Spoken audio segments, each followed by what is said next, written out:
You know, I was thinking about Richard Feynman, and I think that the thing I like about him is he would explain things in a way that I think most people can understand. You know, he may have a he's very interesting. At least the videos I've watched, and I have a book that, you know, of some of his lectures. He's a very interesting person. And, you know, I'm never going to be a physicist. I'm not a physicist, and I don't think I ever will be. But, you know, I really do love science. And I really enjoy, you know, reading science stuff. I don't think I'm never going to become an evolutionary biologist like Richard Dawkins, but I have a lot of Richard Dawkins books, and I love to read the stuff that he writes. I'm never going to become a physicist, but I love to read Einstein or Richard Feynman or others. I'm never going to become a psychologist, but I'd love to read Abraham Maslow. I mean, Maslow, I've read his stuff backwards, forwards, sideways, upside down. I talk about Maslow, you know, not as much on these videos, but he's been more of an influence in my thinking than David Hume.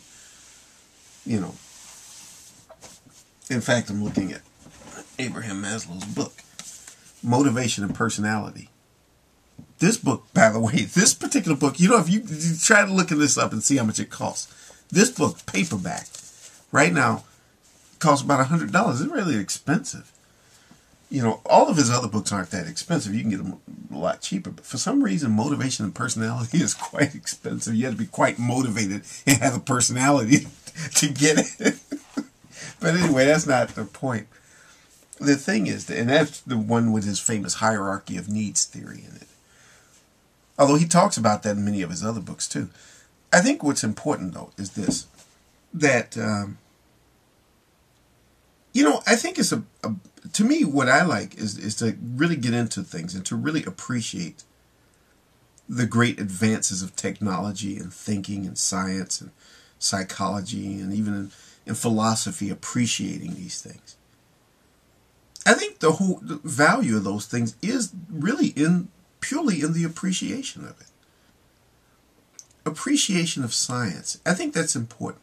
I think it's also important to appreciate things like music. You know, I love to listen to music, especially classical music.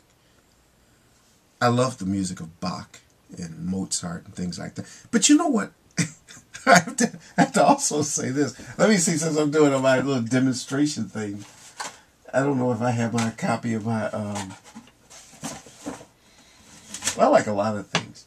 I like Laura Branigan. You know, my holding this right side up. The best of Laura Branigan. You know, she died in 2004, I think. I was surprised. She was only 45. She had a brain aneurysm. But anyway, and also I like to listen to a lot of other music, which I like a whole variety, including, you know, I like to listen to, you know, like hip-hop music and stuff too. Not a lot of it, but I like some of it. Some of it I find so funny. Some of it just had me like laughing. Some of the things they say in those songs. But I think that, you know, if you're living in a world where you're really appreciating things, see, to me that's what happiness is being in a world where you can really appreciate all the wonders of the world. You know, whether it's science or music or movies or just enjoying all these wonders of life.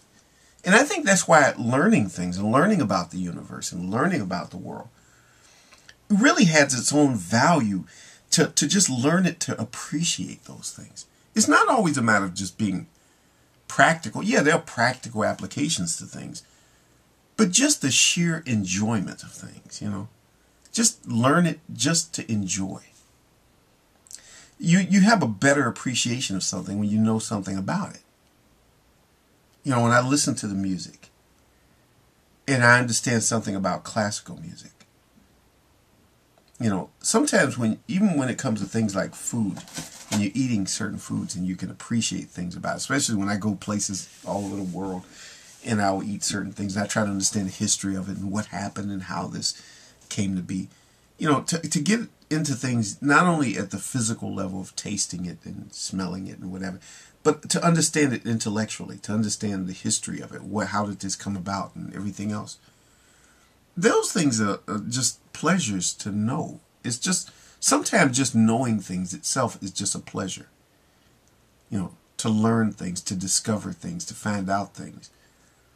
I think that that's the real motivation many times for me to do things. And that's all I wanted to say. I wanted to make a brief video. So another thing I enjoy, by the way, is art. I love to do this. This is one of my favorite little things. I made like a little thistle. I kind of was inspired after seeing these things all over the place in Scotland, you know. And I just enjoyed painting that. So I love to paint. That was one of my earlier paintings, by the way. Well, that's all I got to say. Let me stop.